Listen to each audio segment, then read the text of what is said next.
Michael Jackson tinha apenas 6 anos quando olhou para o pai e perguntou algo que nenhuma criança deveria perguntar. Pai, por que eu não posso brincar lá fora como as outras crianças? Joe Jackson virou-se, olhos frios, e respondeu: porque você não é como as outras crianças. Você vai ser uma estrela, e estrelas não brincam. Eram 7 da manhã de um sábado de 1964 em Gary, Indiana. Enquanto 15 crianças da vizinhança jogavam bola na rua, Michael estava trancado em um porão abafado, repetindo os mesmos passos de dança pela 200ª vez naquela semana. Suas mãos pequenas sangravam de tanto segurar o microfone. O que aconteceu naquele porão nos próximos 12 anos transformou Michael Jackson no maior entertainer da história, mas também arrancou dele algo que nunca mais conseguiu recuperar.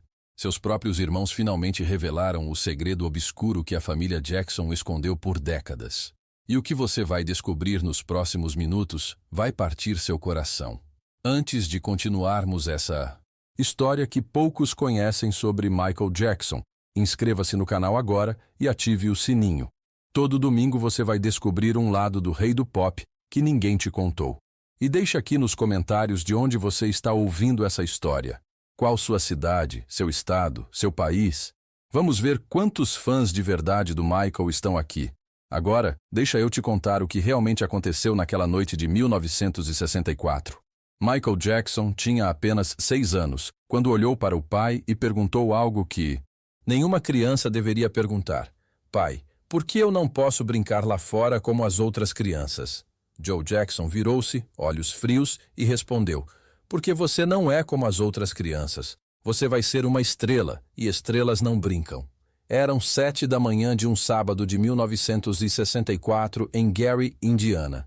Enquanto 15 crianças da vizinhança jogavam bola na rua, Michael estava trancado em um porão abafado, repetindo os mesmos passos de dança pela 200ª vez naquela semana. Suas mãos pequenas sangravam de tanto segurar o microfone. O que aconteceu naquele porão nos próximos 12 anos transformou Michael Jackson no maior entertainer da história, mas também arrancou dele algo que nunca mais conseguiu recuperar. Seus próprios irmãos finalmente revelaram o segredo obscuro que a família Jackson escondeu por décadas. E o que você vai descobrir nos próximos minutos vai partir seu coração. Antes de continuarmos essa história que poucos conhecem sobre Michael Jackson, inscreva-se no canal agora e ative o sininho. Todo domingo você vai descobrir um lado do rei do pop que ninguém te contou. E deixe aqui nos comentários de onde você está ouvindo essa história. Qual sua cidade, seu estado, seu país? Vamos ver quantos fãs de verdade do Michael estão aqui.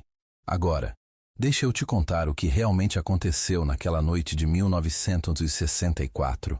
Era 23 de agosto de 1964, um domingo abafado de verão. O sol entrava pelas janelas empoeiradas da pequena casa de 2 quartos no número 2300 da Jackson Street, em Gary, Indiana. Lá fora, a temperatura marcava 32 graus. O cheiro de metal vindo das fábricas de aço da US Steel Corporation impregnava o ar.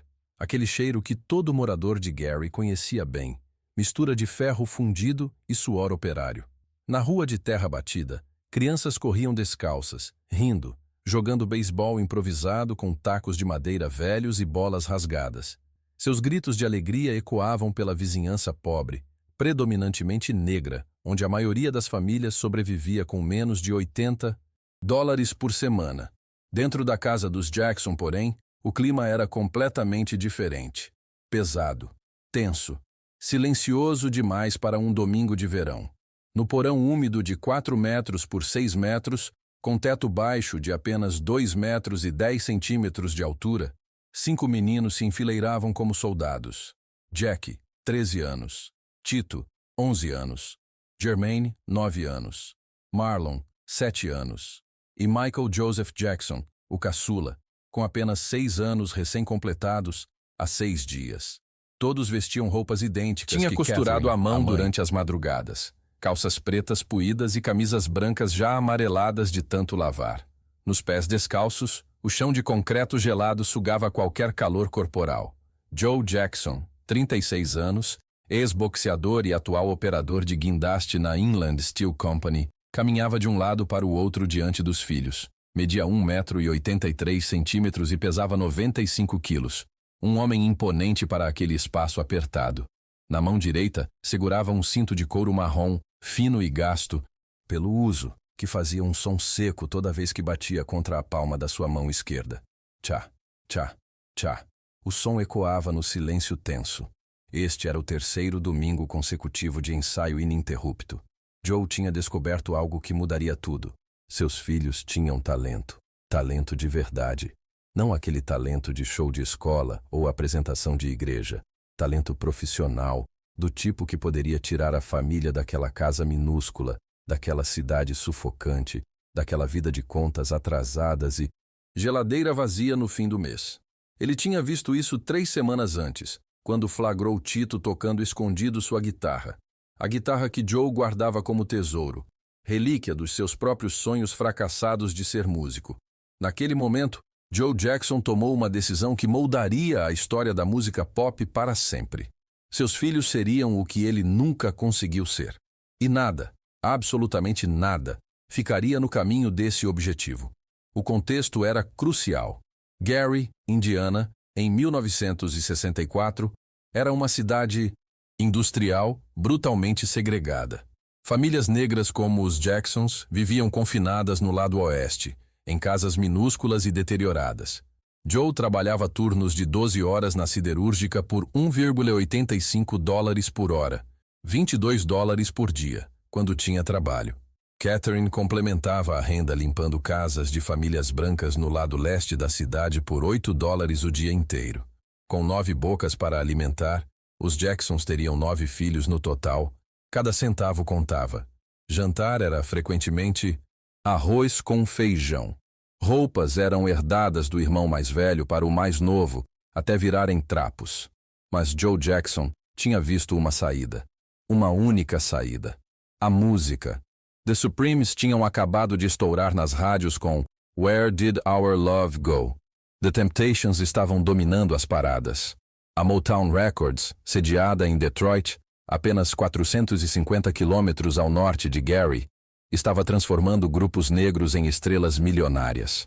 Berry Gordy, fundador da Motown, era a prova viva de que um negro podia construir um império na América. Se outros conseguiam, por que os Jacksons não? Aquele domingo de agosto era o início oficial do que Joe chamava de treinamento sério. Não mais brincadeiras, não mais improviso. Disciplina militar, perfeição absoluta, ensaios diários de no mínimo 6 horas após a escola, fins de semana inteiros dedicados à música, zero tolerância para erros. Michael, o mais novo ali, mal conseguia segurar o microfone improvisado. Na verdade, um cabo de vassoura embrulhado em papel alumínio. Suas mãos eram pequenas demais. Seus dedos escorregavam. Mas Joe não aceitava desculpas. Não aceitava "eu sou pequeno demais". Não aceitava "estou cansado". A palavra "não posso" simplesmente não existia naquele porão. Catherine Jackson estava em pé no topo da escada que levava ao porão, praticamente invisível na penumbra. Ela segurava Jermaine Jr., de 2 anos, no colo, balançando-o levemente para mantê-lo quieto. Suas mãos tremiam. Ela sabia o que estava por vir. Tinha visto isso nos últimos 21 dias. Queria descer, queria intervir, queria gritar. "São apenas crianças, Joe." Mas não gritava. Nunca gritava. Em 1964, na cultura em que foram criados, o homem era a autoridade absoluta do lar. Questionar Joe Jackson em frente aos meninos seria impensável. Então Catherine apenas observava. Lágrimas silenciosas descendo pelo rosto escuro e cansado, rezando baixinho para que nenhum deles sangrasse muito dessa vez. Joe bateu palmas, 3 vezes, seco, firme, de novo, desde o começo. "I want you back." E Michael? Joe virou-se diretamente para o menor, aquele garoto franzino de olhos enormes e assustados. "Você desafinou no refrão, de novo." Era a 47ª vez que ensaiavam aquela música naquele dia. Michael sabia porque contava mentalmente. Era sua forma de escapar, de tornar aquilo suportável, transformar tudo em números. 47 repetições, 5 horas e 20 minutos de ensaio contínuo. 43 vezes que o cinto de couro tinha feito aquele som. Tchá, tchá, tchá. Agora vem a parte que Jermaine Jackson revelou em 2003 durante a entrevista à revista Rolling Stone, e que depois foi confirmada por Jackie e Marlon em diferentes ocasiões. A parte que a família escondeu do público durante décadas. O método de Joe Jackson. Michael começou a cantar novamente. Voz aguda, infantil, ainda sem o controle absoluto que desenvolveria anos depois. Oh baby, give me one more chance to show you that I love you. No refrão, sua voz falhou. Apenas meio tom abaixo, imperceptível para ouvidos normais. Mas Joe Jackson não tinha ouvidos normais. Joe Jackson tinha ouvidos treinados pela obsessão. Tchá! O som do cinto cortou o ar. Errado. A voz de Joe era baixa. Calma demais. Isso era o pior. Quando Joe gritava, o castigo era verbal. Quando Joe ficava calmo, o castigo era físico. Michael engoliu em seco. Sentiu a boca secar instantaneamente. Seu coração batia tão forte que parecia que todos conseguiam ouvir. 120 batimentos por minuto. 130. 140. Pai, De novo. Jack, o mais velho, deu um passo quase imperceptível à frente, colocando-se meio centímetro entre Michael e o pai. Um gesto minúsculo de proteção. Joe percebeu. Sempre percebia tudo. Você quer tomar o lugar dele, Jack? Não, senhor. Então volta para sua posição. Jack recuou. Anos depois, em 2009, semanas após a morte de Michael, Jack confessaria em entrevista lacrimosa: eu queria proteger meu irmãozinho. Todos nós queríamos. Mas tínhamos medo. Muito medo. E essa culpa carrego até hoje. Michael respirou fundo. Fechou os olhos por 2 segundos. Quando abriu, tinha lágrimas acumuladas, mas não deixou cair. Aprendeu rápido que lágrimas deixavam Joe ainda mais furioso. Homens não choram, ele dizia. Estrelas não choram. Então Michael engoliu as lágrimas junto com o medo e começou de novo. Dessa vez, cantou perfeito. Cada nota no lugar exato, cada respiração controlada. Perfeição nascida do terror absoluto. Joe assentiu. Melhor. Mas não foi bom. Foi apenas não errado. Bom? Não serve. Eu quero perfeito. De novo. Todos, desde o início. E assim continuaram. Das 7h da manhã até 13h30 da tarde. 6 horas e meia sem parar. Sem água. Sem ir ao banheiro. Sem descanso. Catherine tinha deixado 5 copos de limonada no topo da escada às 10h. Estavam lá até agora, intocados, o gelo já derretido completamente, transformado em água morna. Quando finalmente Joe disse, pode parar, já passava das 14h. As pernas de Michael tremiam. Marlon tinha vomitado discretamente no canto 40 minutos antes, consequência de exaustão e estômago vazio. Tito tinha um corte pequeno no dedo de tanto apertar as cordas da guitarra. Jermaine mal conseguia manter os olhos abertos. Mas Michael estava diferente dos irmãos. Enquanto os outros 4 subiram as escadas cambaleando, aliviados pelo fim temporário da tortura, Michael ficou parado no porão, sozinho, olhando para o espelho rachado que Joe tinha, pregado na parede. Ele começou a repetir os passos, sozinho, sem música, sem ordem do pai, apenas repetindo. Catherine desceu novamente. Michael, querido, vem almoçar. Só mais uma vez, mãe, eu preciso acertar. Você já acertou, baby. Seu pai disse que estava bom. Ele disse que estava não errado. Não é a mesma coisa que perfeito. Catherine sentiu o coração apertar. Seu filho de 6 anos, já tinha internalizado completamente a filosofia cruel do marido. Perfeição ou nada. Bom, não era suficiente. Ótimo não era suficiente. Apenas a perfeição absoluta, inatingível, impossível, valia alguma coisa. Ela desceu o resto dos degraus, ajoelhou-se diante do filho pequeno e segurou seu rosto nas mãos. Michael Joseph Jackson, você ouve bem o que vou dizer. Você é perfeito. Você, menino, exatamente como está agora. Não precisa ser mais nada. Michael olhou nos olhos da mãe. Aqueles olhos escuros, cansados, cheios de amor e desespero. Por um momento ele quase acreditou. Quase. Mas o pai disse, Eu sei o que seu pai disse, e sei que ele quer o melhor para vocês. Mas, Michael, ela pausou, escolhendo as palavras com cuidado. Você ainda é uma criança. Crianças precisam brincar, precisam ter amigos, precisam... Estrelas não precisam de amigos. Michael repetiu as palavras exatas que tinha ouvido do pai. Estrelas precisam ser perfeitas. Catherine abraçou o filho. Apertou forte. Sentiu o corpinho pequeno e magro, costelas contáveis através da camiseta fina. Quando foi a última vez que ele tinha comido uma refeição completa? Quando foi a última vez que tinha dormido 8 horas seguidas? Quando foi a última vez que tinha rido? Rido de verdade? Aquela risada solta e sem preocupações que crianças deveriam ter? Ela não conseguia lembrar. Vamos, meu amor. Fiz sanduíche de manteiga de amendoim. Seu favorito. Michael subiu as escadas atrás da mãe. Mas antes de sair do porão, virou-se mais uma vez para o espelho. Ensaiou o passo giratório. 1 vez, 2 vezes, 3 vezes, até acertar perfeitamente. Tinha começado. O processo que transformaria Michael Jackson em uma máquina de perfeição e em um menino que nunca mais saberia o que era simplesmente ser criança. Agora, vamos conhecer alguém cuja história se entrelaça com a de Michael de forma devastadora. Alguém que testemunhou, viveu e sofreu ao lado dele durante aqueles anos de formação. Alguém que finalmente, décadas depois, teve coragem de contar a verdade. Jermaine LaJohn Jackson tinha 9 anos. Naquele agosto de 1964, era o terceiro filho, o que cantava e tocava baixo, o que tinha os olhos mais parecidos com os da mãe, doces, expressivos, incapazes de esconder emoções. Jermaine era sensível.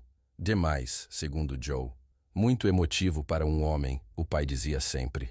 Como se sensibilidade fosse defeito. Como se sentir fosse fraqueza. Jermaine tinha um segredo que ninguém sabia. Ele também queria brincar lá fora. Também queria jogar beisebol com os garotos da rua. Também queria andar de bicicleta até a loja de doces da esquina e comprar balas de 1 centavo com o dinheiro que às vezes achava no chão. Também queria ser normal. Mas Jermaine tinha algo que o impedia de reclamar. Memória. Memória vívida de como eram as coisas antes de Joe descobrir o talento deles. Memória de jantar que era só batata cozida durante 11 dias seguidos porque não tinha dinheiro para mais nada. Memória da luz sendo cortada e a família inteira jantando à luz de velas. Não de forma romântica, mas de forma humilhante.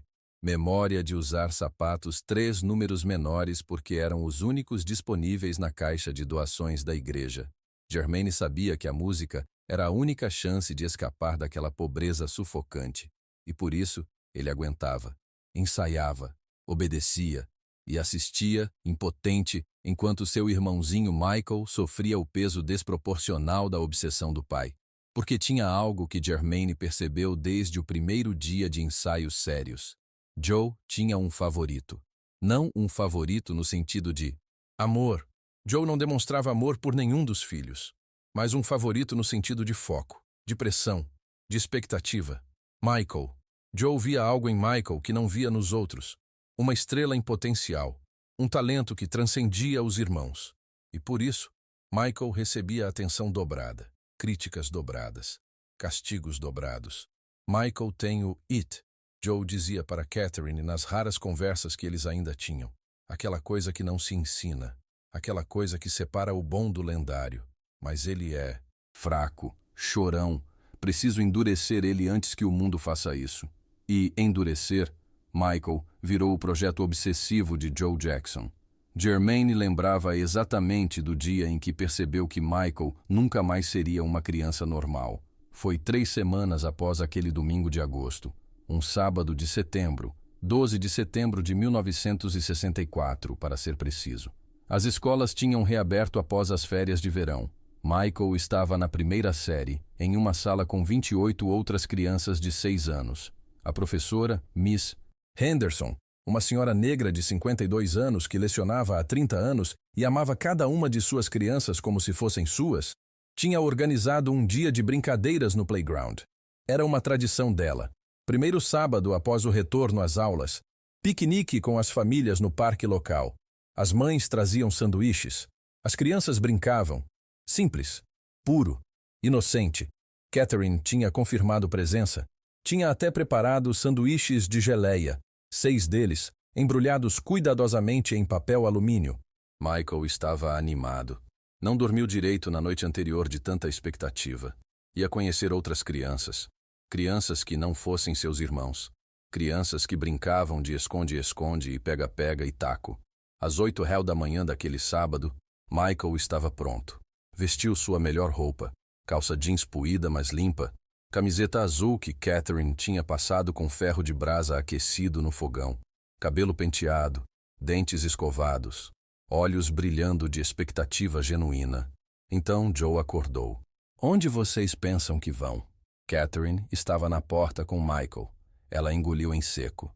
É o piquenique da escola, Joe. Eu falei sobre isso semana passada. Falou. E eu falei que sábado é dia de ensaio.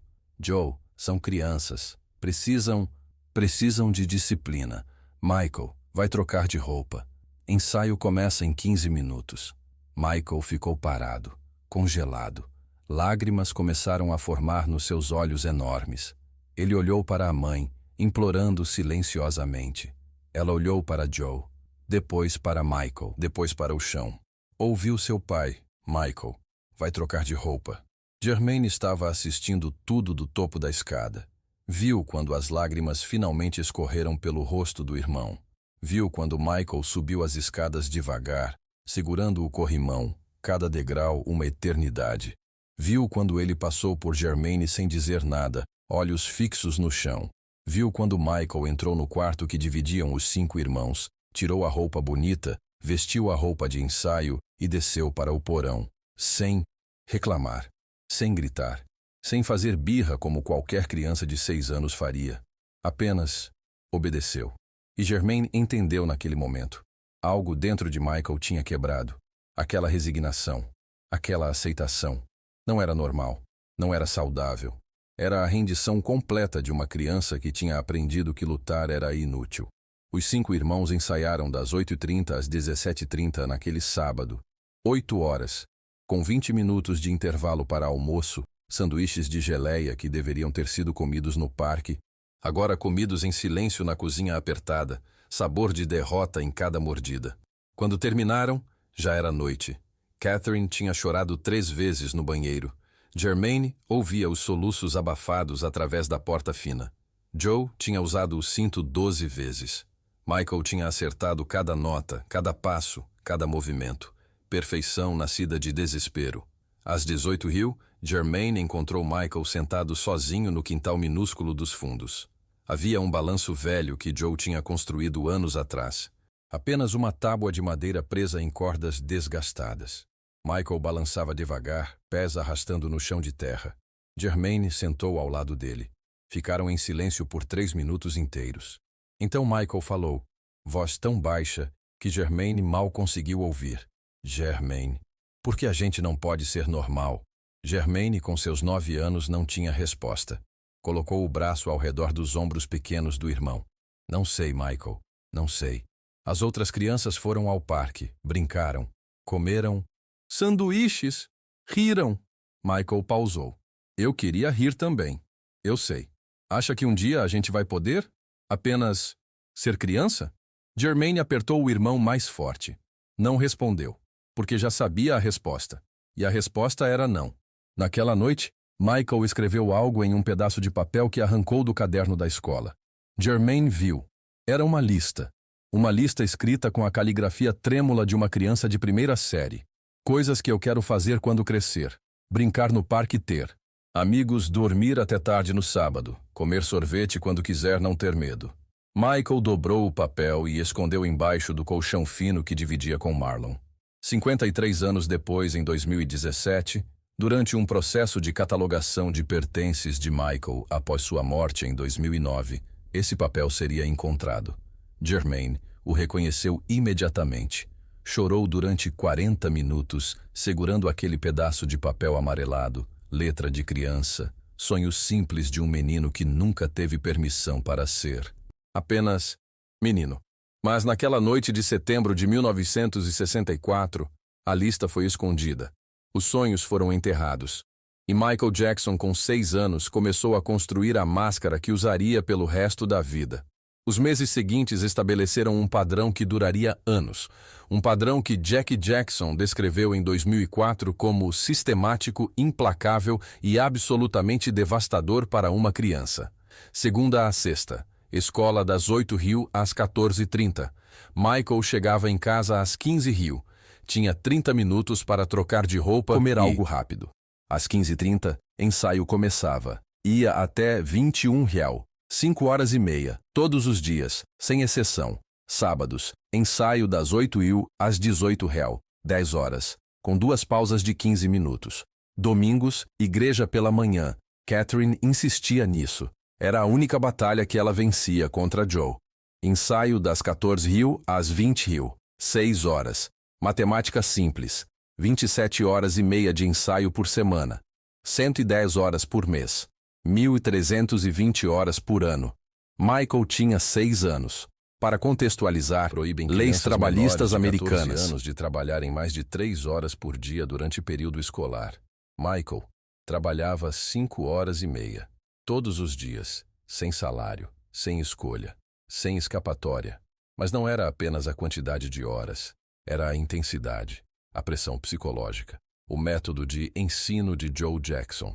Tito Jackson revelou detalhes brutais em entrevista de 2011. Meu pai não acreditava em elogios. Elogios deixavam você relaxado, segundo ele. Então ele nunca mesmo, disse bom.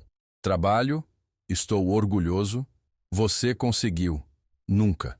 O máximo que recebíamos era silêncio quando acertávamos. Silêncio significava que não tinha errado o suficiente para apanhar. Essa era nossa recompensa. Marlon Jackson complementou em 2013. Ele usava terror como ferramenta pedagógica. E funcionava.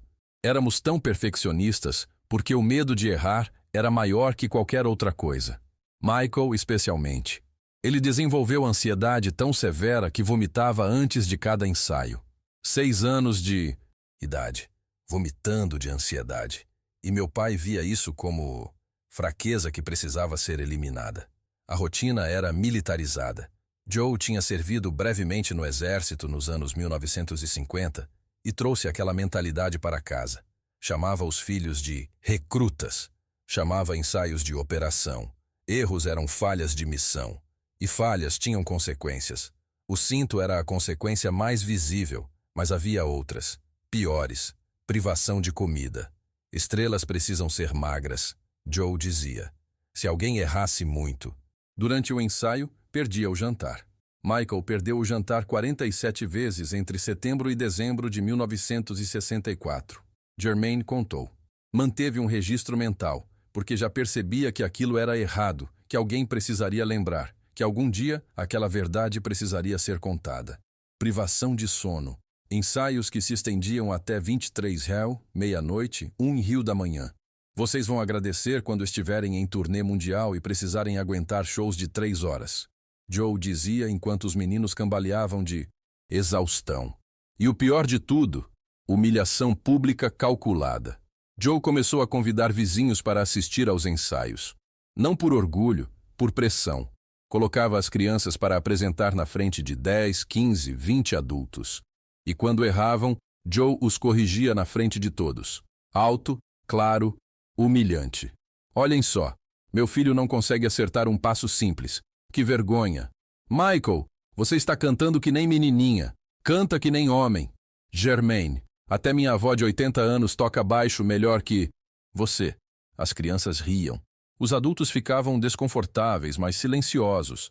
Não se metiam em assuntos de família, não era costume naquela época, naquela cultura. E os meninos morriam de vergonha por dentro.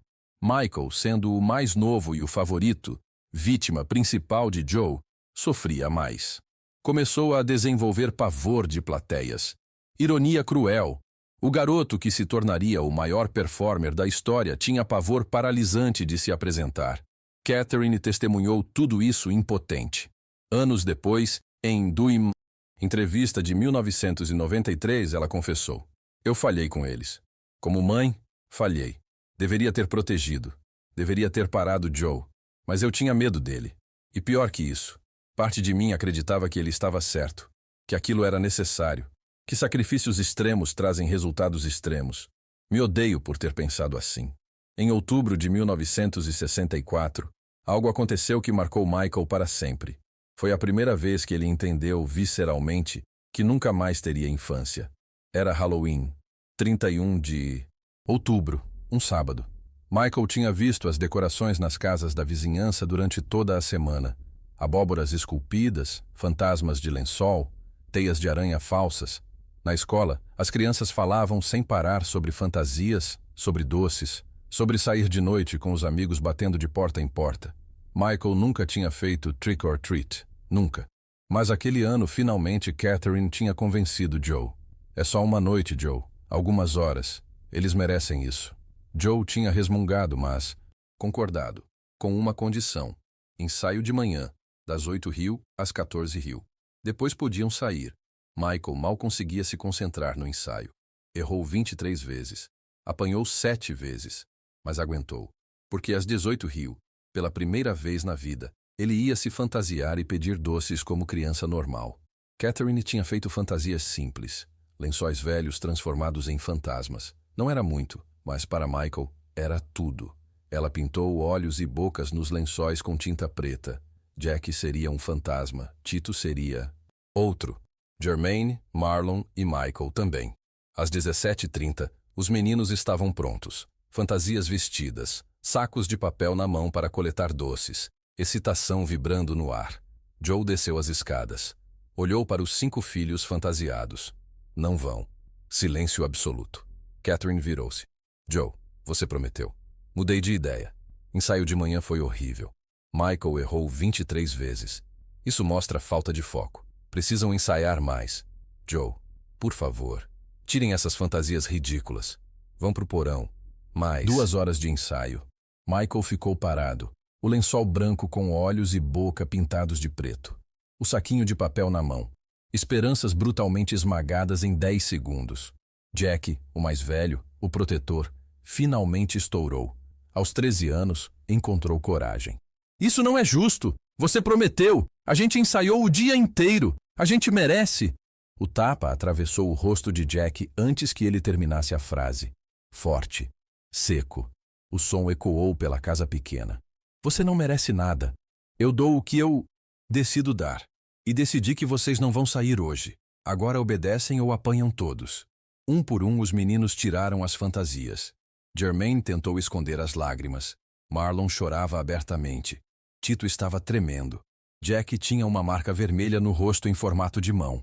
E Michael? Michael ficou parado segurando o lençol fantasma por 40 segundos completos. Depois dobrou cuidadosamente, colocou na cadeira da cozinha e desceu para o porão. Sem chorar, sem reclamar, sem nada. Catherine correu para o banheiro e vomitou. De nojo, de culpa, de ódio por si mesma, de desespero impotente. Lá fora, eles podiam ouvir as crianças da vizinhança. Risadas, gritos de trick or treat, alegria pura e simples que era direito de qualquer criança. Mas não dos Jackson. Os Jackson ensaiavam ABC pela 73ª vez naquele dia. Às 22h, quando finalmente podiam ir dormir, Michael passou pela janela da sala. Viu os últimos grupos de crianças voltando para casa, sacos cheios de doces, pais sorrindo. Risadas ecoando na noite fresca de outubro. Jermaine viu Michael parado ali, olhando pela janela. Viu lágrimas silenciosas escorrendo. Não disse nada. Apenas ficou ao lado do irmão. Jermaine, Michael sussurrou. Acho que eu odeio o papai. Jermaine puxou o irmão para um abraço. Eu sei, Michael. Eu também. Era a primeira vez que qualquer um deles tinha verbalizado aquilo. O ódio, a revolta, a raiva profunda e justificada contra aquele homem que deveria proteger, mas só machucava. E Michael, com 6 anos e 2 meses, aprendeu uma lição que carregaria para sempre. Esperança dói mais que resignação. Sonhar com normalidade era tortura. Então ele parou de sonhar, parou de esperar. Apenas aceitou. A infância tinha morrido oficialmente naquele Halloween de 1964. Dezembro chegou trazendo frio cortante para Gary, Indiana. Neve começou a cair na segunda semana do mês. As escolas planejavam festas de Natal. Crianças escreviam cartinhas para o Papai Noel. Famílias decoravam árvores. Na casa dos Jackson, Natal era complicado. Dinheiro era apertado. Catherine fazia milagres com os $80 semanais que Joe trazia. Quando trazia, a siderúrgica costumava diminuir turnos no inverno. 9 bocas para alimentar. Contas de luz e água. Roupas. Comida. Não sobrava para presentes elaborados. Mas Catherine sempre garantia algo. Sempre. Nem que fosse um doce para cada criança. Uma laranja, meias novas. Qualquer coisa que mostrasse que eles importavam, que eram amados, que Natal era especial. Michael tinha um desejo secreto naquele Natal de 1964. Escreveu em um pedaço de papel que mostrou apenas para Germaine. Quero um dia sem ensaio, só um dia, dia de Natal, só brincar e ficar com a família. Germaine leu e sentiu o coração apertar. Michael, não sei se o papai vai deixar, mas é Natal, Germaine. Natal é especial. Até o papai tem que saber disso.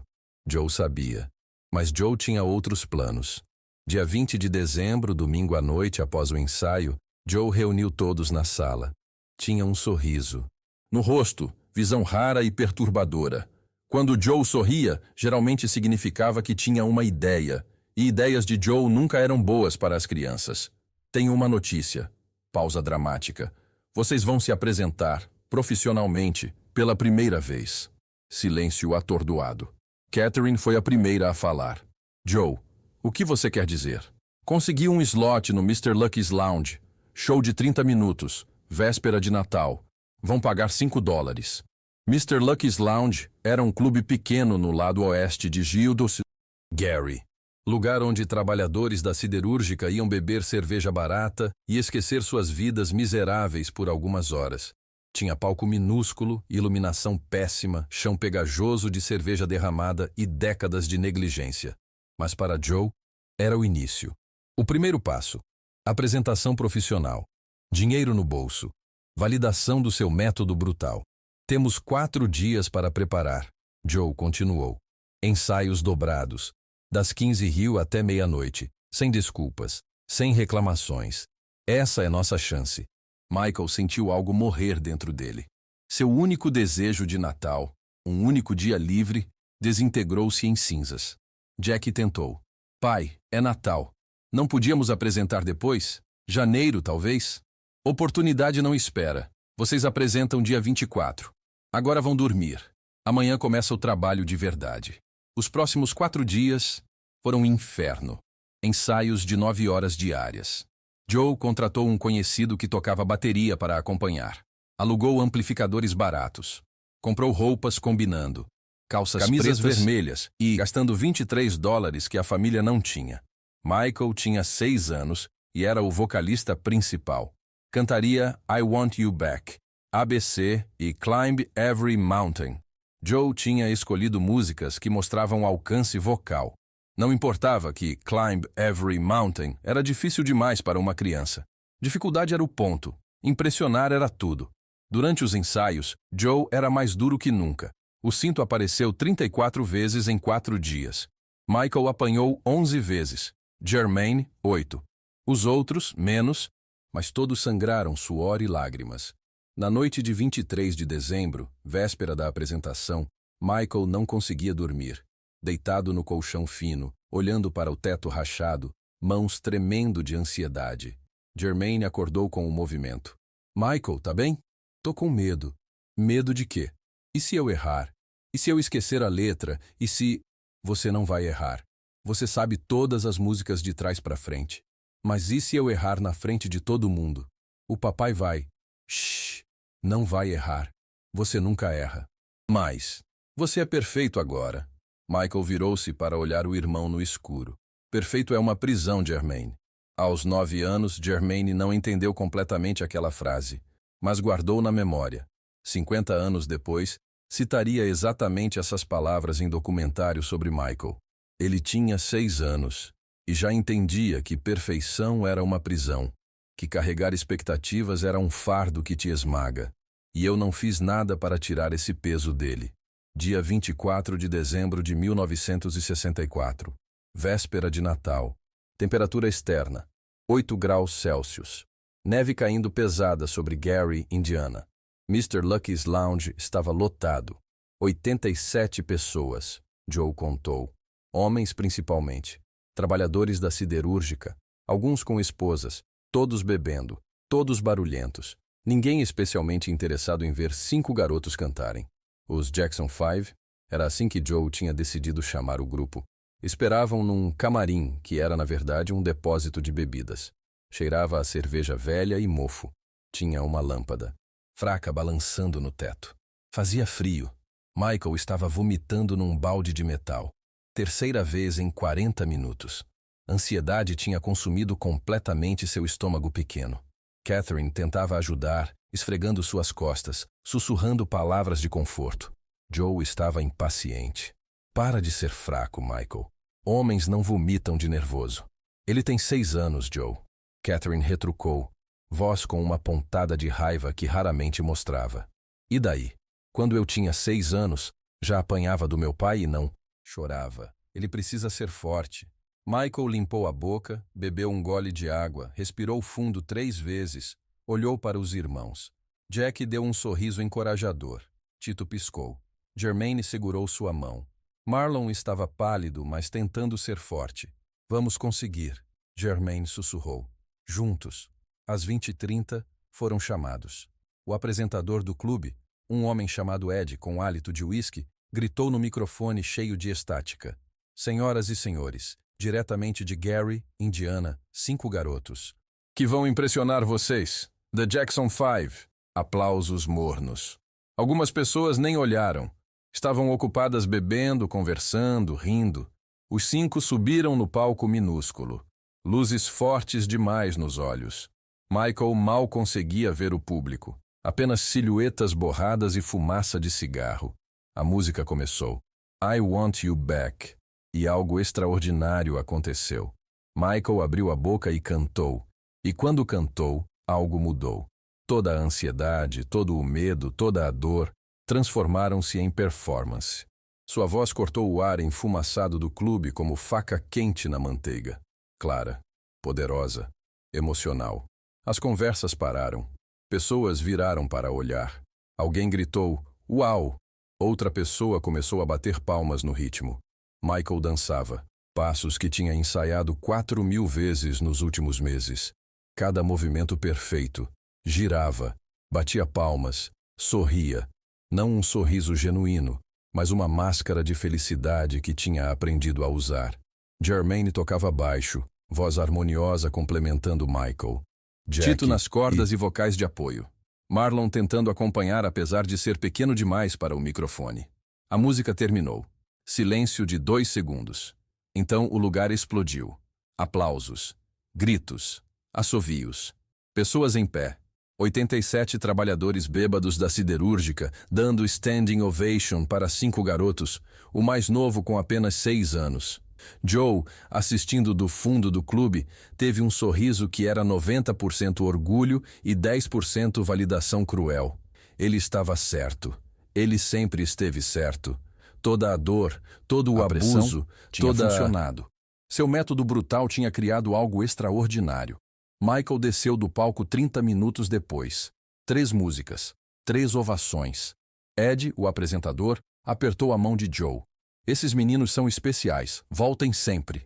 No depósito camarim, Catherine abraçou todos os filhos. Vocês foram incríveis, tão incríveis. Joe entrou. Olhou para os 5 meninos suados, exaustos, eufóricos. Não foi perfeito.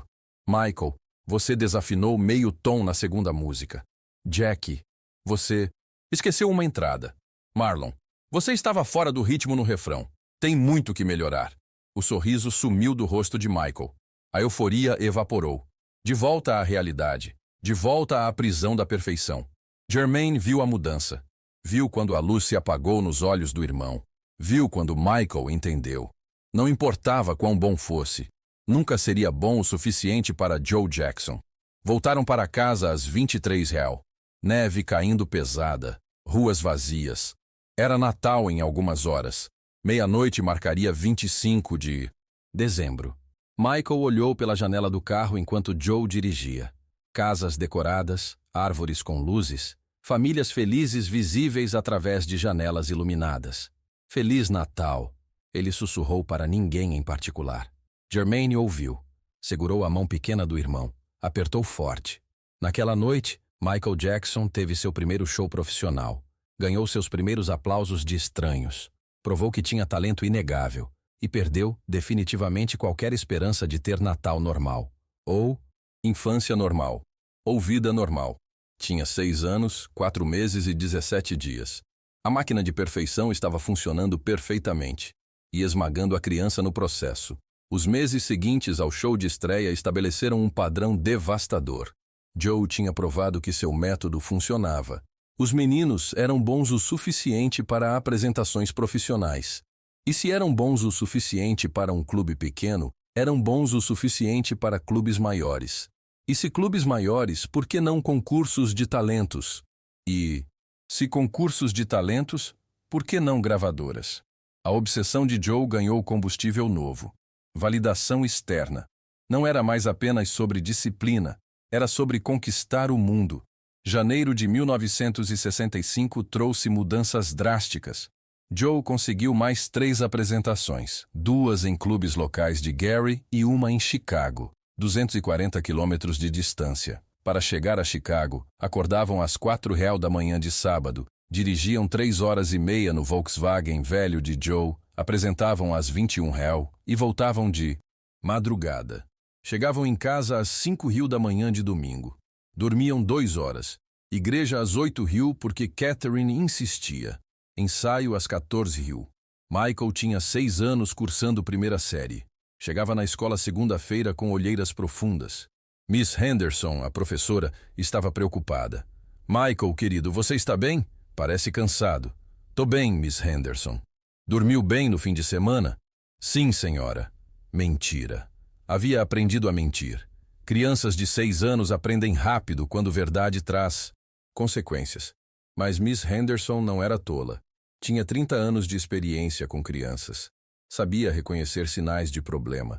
Michael estava diferente das outras crianças. Mais quieto, mais retraído. Não brincava no recreio. Ficava sentado sozinho embaixo de uma árvore.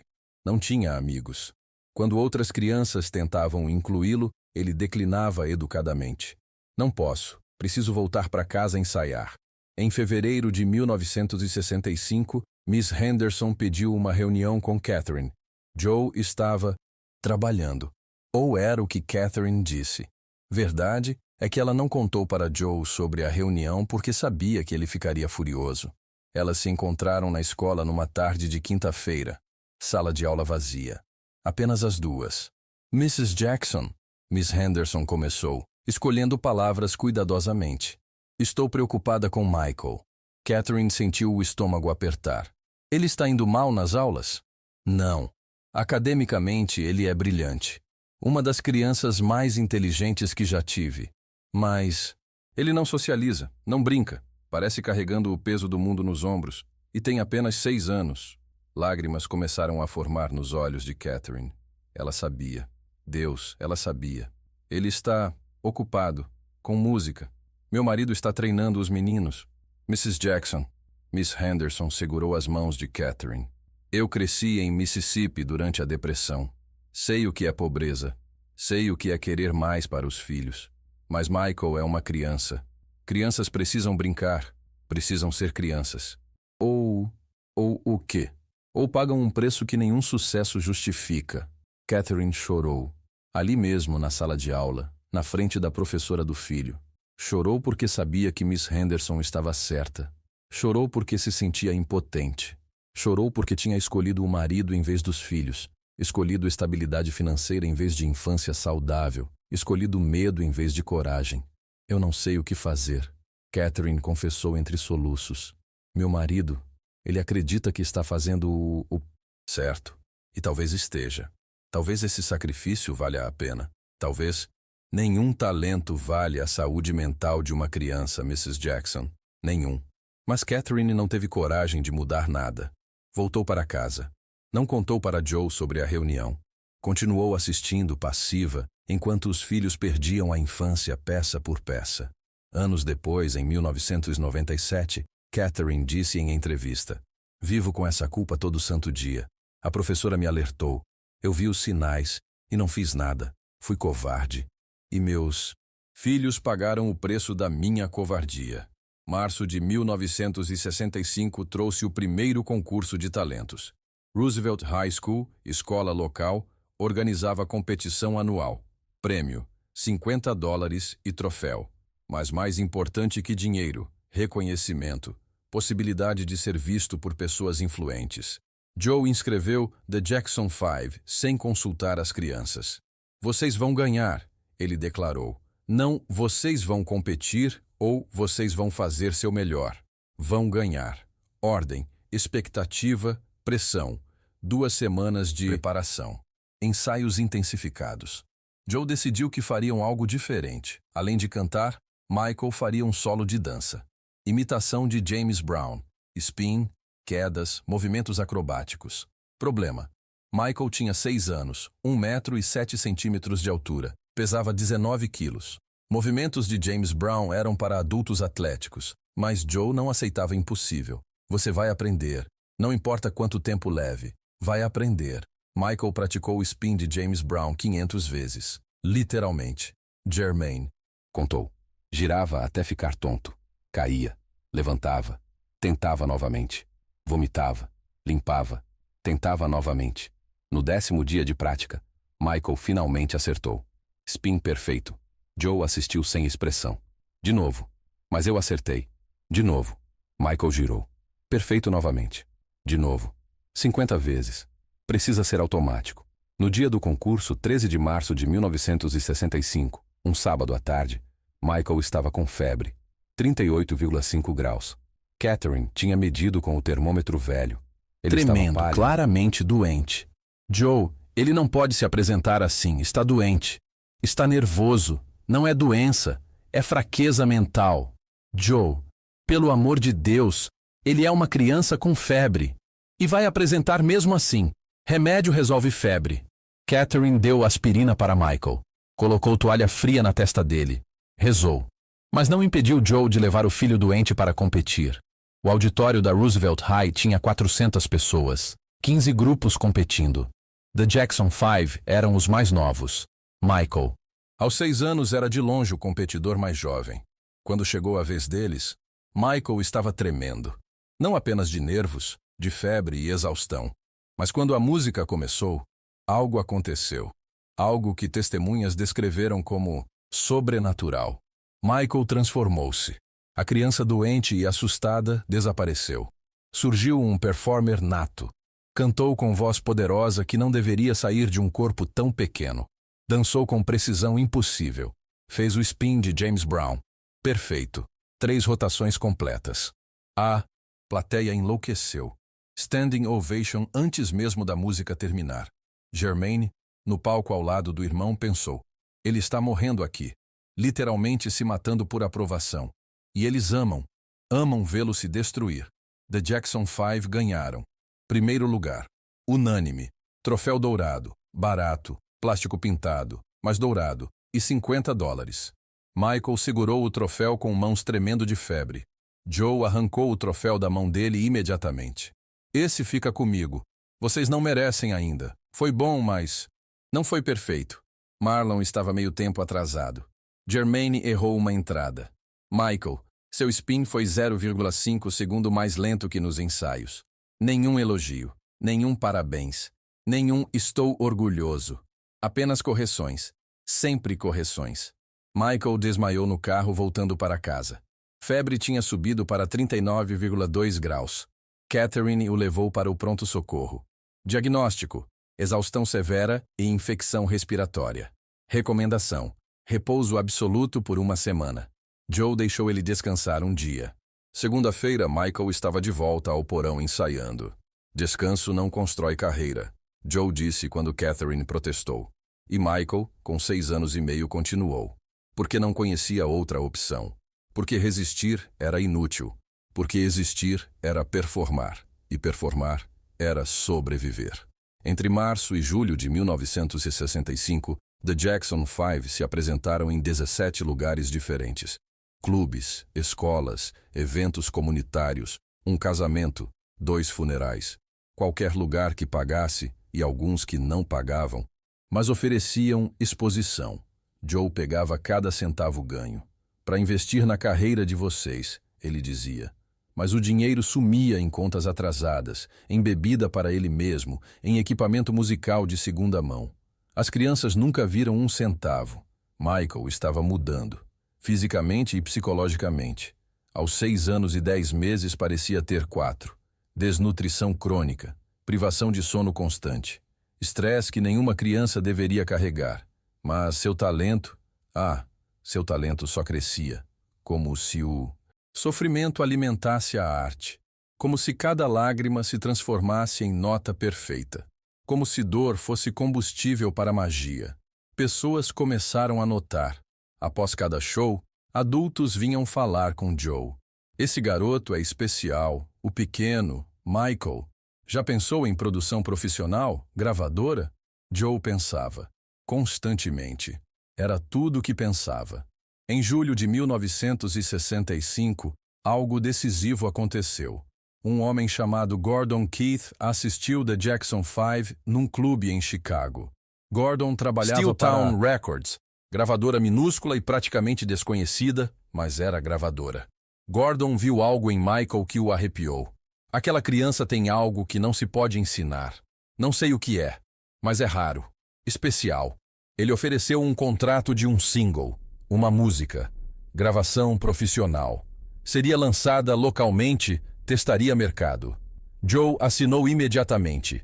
Nem leu o contrato direito, nem consultou advogado, nem perguntou aos filhos se queriam. Apenas assinou, porque finalmente estava acontecendo. O sonho dele, a validação, a prova de que tudo, absolutamente tudo que tinha feito, valia a pena. Não importava que Michael tinha perdido a infância. Não importava que as crianças tinham cicatrizes físicas e emocionais que carregariam para sempre. Não importava que Catherine chorava toda noite no banheiro.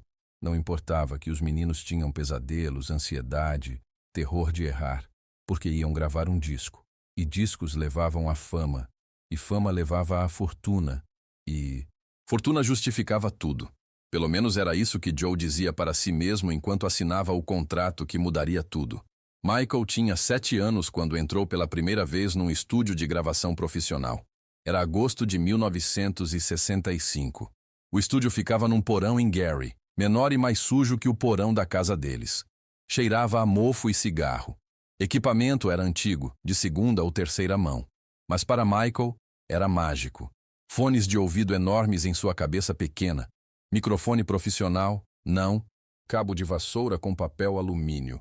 Estúdio com isolamento acústico. Produtor do outro lado do vidro fazendo sinais. Gravaram Big Boy, música simples sobre um garoto que queria ser levado a sério apesar de ser pequeno. Ironia não passou despercebida por Germaine, assistindo dos fundos do estúdio. Michael cantou. 18 takes. Joe insistiu. Precisa ser perfeito.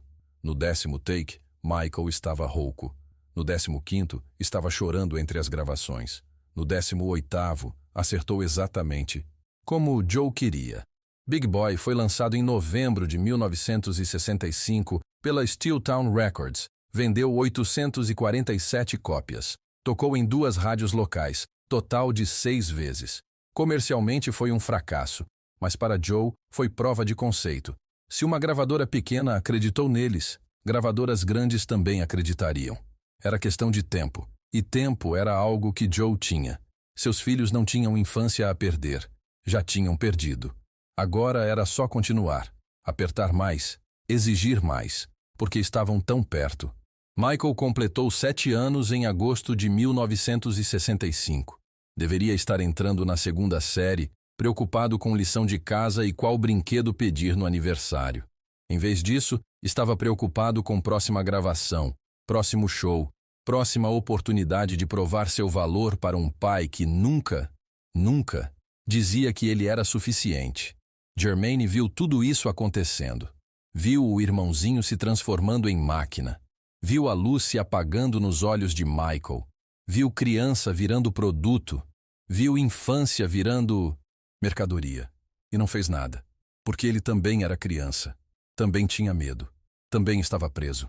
Anos depois, Jermaine Jackson diria: assisti meu irmão perder a infância peça por peça. Vi quando ele parou de pedir para brincar. Vi quando parou de chorar. Vi quando parou de sentir. E não fiz nada. Essa culpa, não existe terapia que cure. Os anos seguintes, 1966, 1967, 1968, foram uma espiral descendente de pressão crescente e infância encolhendo. Michael tinha 8, 9, 10 anos. Aprendendo a andar de bicicleta, fazendo amigos, jogando beisebol, assistindo desenhos, sendo criança. Estava em turnê. Local, mas turnê. Clubes em 3 estados. Apresentações 4 vezes por semana. Ensaios 6 horas diárias. 0 tempo livre. 0 amigos fora da família. 0 vida normal. A escola virou formalidade. Michael comparecia porque lei obrigava. Mas estava sempre ausente mentalmente, pensando no próximo show, no próximo ensaio, na próxima crítica de Joe. Outros alunos tentavam se aproximar. Mas Michael tinha aprendido a manter distância. Não posso ter amigos. Eles vão querer que eu brinque. Vão querer que eu seja normal. E eu não posso ser normal. Miss Henderson, professora que tinha alertado Catherine anos antes, tentou novamente em 1967. Chamou Catherine mais uma vez. Mrs. Jackson, Michael está piorando. Ele não interage com ninguém. Está sempre cansado. Dorme na sala de aula. Está claramente sob estresse absurdo para uma criança de 9 anos. Catherine sabia. Mas agora, tinha outro problema. Funcionava. O método de Joe, por mais brutal que fosse, estava funcionando. The Jackson Five estavam ganhando reconhecimento, ganhando dinheiro, saindo da pobreza. Como ela podia pedir para parar quando finalmente estava melhorando? Ele está bem, Miss Henderson. Apenas cansado das apresentações. Mas está feliz. Ele ama música. Mentira. Ambas sabiam. Mas Catherine precisava acreditar. Precisava justificar. Porque aceitar a verdade, que estava sacrificando a sanidade mental dos filhos por dinheiro, era insuportável. Miss Henderson desistiu. Parou de tentar. Anos depois, em entrevista ao jornal local após morte de Michael em 2009, ela disse: eu falhei com aquele menino. Vi os sinais. Tentei intervir, mas não tentei forte o suficiente. E ele pagou o preço. Em 1968, tudo mudou. Eles conseguiram audição para a Motown Records. A Motown, a gravadora, Berry Gordy, Detroit, The Supremes, The Temptations, Stevie Wonder, Marvin Gaye. A chance que Joe tinha obcecado. A audição foi em julho de 1968. Michael tinha 9 anos e 11 meses. Quase 10. Eles se apresentaram para Berry Gordy pessoalmente. Cantaram 3 músicas. Michael fez solo de I Want You Back, que arrancou lágrimas de executivos acostumados a ver talento diariamente. Berry Gordy, homem que tinha visto e criado dezenas de estrelas, ficou em silêncio por 30 segundos após a apresentação. Então disse: esse garoto vai mudar a música. Assinem contrato. Joe Jackson tinha conseguido. Depois de 4 anos de abuso sistemático, de quebrar seus filhos psicologicamente, de destruir qualquer chance de infância normal, tinha conseguido. Contrato com a Motown Records, mudança para Los Angeles, carreira profissional, fama, fortuna, tudo o que tinha sonhado e tudo o que tinha custado. Michael tinha 10 anos quando se mudaram para Los Angeles em janeiro de 1969. Deixou Gary, Indiana, cidade que odiava, mas que era tudo o que conhecia. Deixou a escola, deixou Miss Henderson, deixou qualquer chance. Restante de normalidade. Em Los Angeles, a pressão multiplicou. Não era mais apenas Joe exigindo perfeição. Era Berry Gordy. Era a equipe inteira da Motown. Era a indústria musical. Ensaios agora eram 12 horas diárias. Profissionais não improvisados.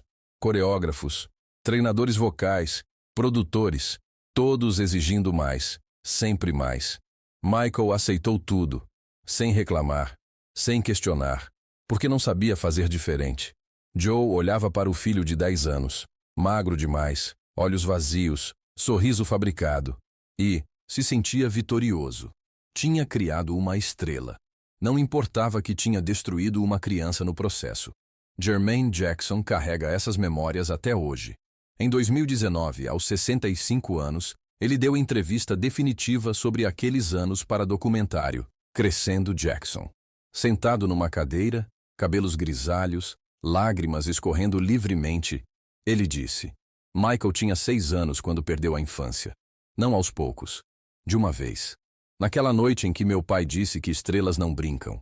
Naquele momento, Michael entendeu. Ele nunca seria criança, nunca teria amigos normais, nunca jogaria na rua, nunca teria Natal relaxado, nunca seria apenas Michael.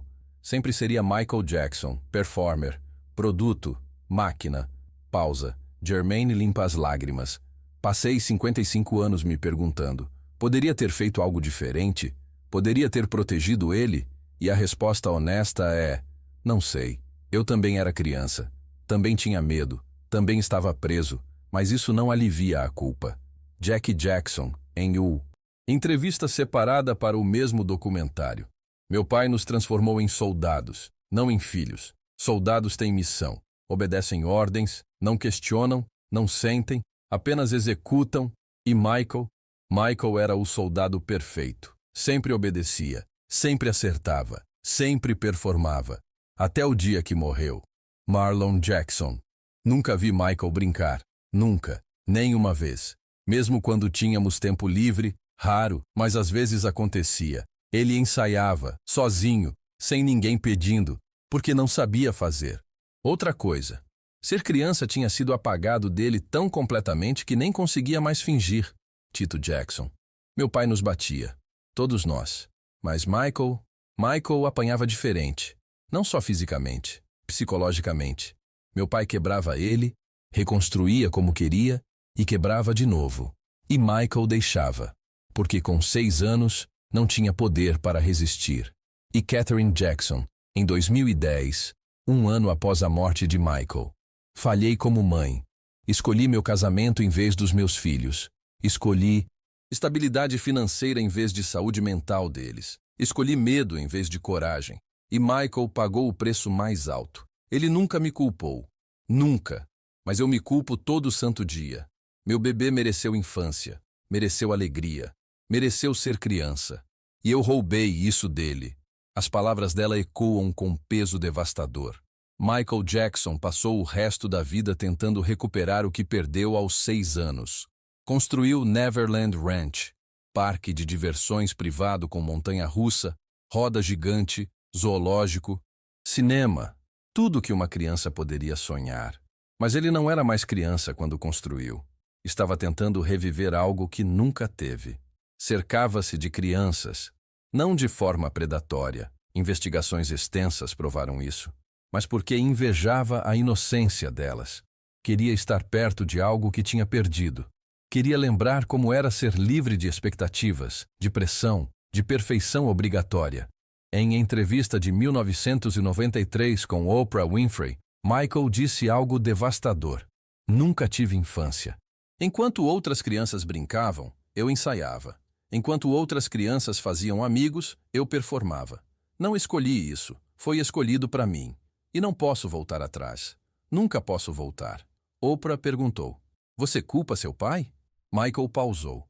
30 segundos de silêncio na TV nacional. Então, eu entendo por que ele fez. Queria dar chances que ele nunca teve. Mas, sim, parte de mim nunca vai perdoar. Porque ele roubou algo que ninguém pode devolver.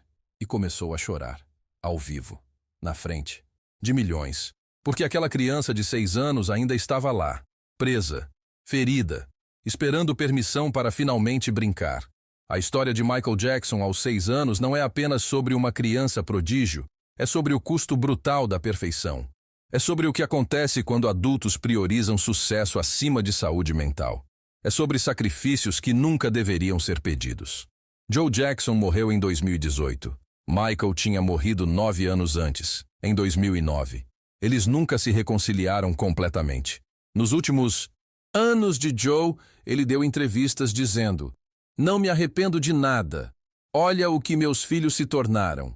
Sucesso justifica métodos. Mas sucesso não justifica trauma. Fama não cura feridas de infância roubada. Dinheiro não compra de volta anos perdidos. Michael Jackson se tornou o rei do pop. Vendeu 400 milhões de discos. Mudou música para sempre. Inspirou gerações. Mas nunca recuperou aquela criança de 6 anos que só queria brincar no parque. Essa é a verdade que seus irmãos finalmente revelaram. O segredo obscuro que a família Jackson escondeu por décadas. Perfeição tem preço. E Michael Jackson pagou com a única infância que teria. Então, o que aprendemos com isso? Que talento não justifica abuso.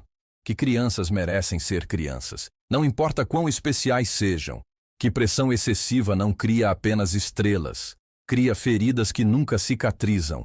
A história de Michael aos 6 anos deveria ser lembrada não apenas como origem de uma lenda, mas como aviso. Aviso para pais que empurram filhos além dos limites.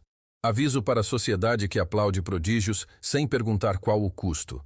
Aviso para todos nós que consumimos entretenimento sem considerar sacrifício humano por trás. Michael Jackson era mágico no palco. Mas era apenas um menino assustado tentando ganhar amor de um pai que só oferecia críticas. E esse menino nunca foi embora. Mesmo quando Michael tinha 30, 40, 50 anos, aquele menino de 6 anos ainda estava lá. Ainda esperando permissão para descansar. Ainda esperando ouvir, você é suficiente. Ainda esperando o abraço que nunca veio. A infância de Michael Jackson foi roubada aos 6 anos. E todo o sucesso do mundo não conseguiu devolver. Essa é a verdade devastadora que seus irmãos finalmente tiveram coragem de contar. Se essa história te tocou, se você sentiu algo ao conhecer essa parte da vida de Michael Jackson que poucos conhecem, deixe seu like para que mais pessoas possam ver e refletir sobre o verdadeiro custo da fama. Inscreva-se no canal, porque toda semana trazemos histórias reais, emocionantes e nunca contadas sobre o rei do pop. O homem por trás da lenda, com todas as suas dores e toda a sua humanidade. E deixe nos comentários. De onde você está assistindo? Qual parte dessa história mais te impactou? O que você acha sobre o método de Joe Jackson? Necessário ou abusivo? Michael Jackson nos ensinou que podemos ser extraordinários, mas sua vida também nos ensinou que extraordinário não deveria custar o ordinário. A chance.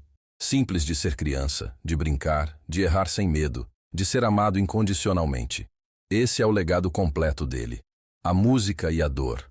A magia e o trauma. A lenda e a criança perdida. E ao honrarmos um, não podemos esquecer o outro. Obrigado por ouvir essa história. Nos vemos na próxima semana com mais verdades sobre Michael Jackson que o mundo precisa conhecer.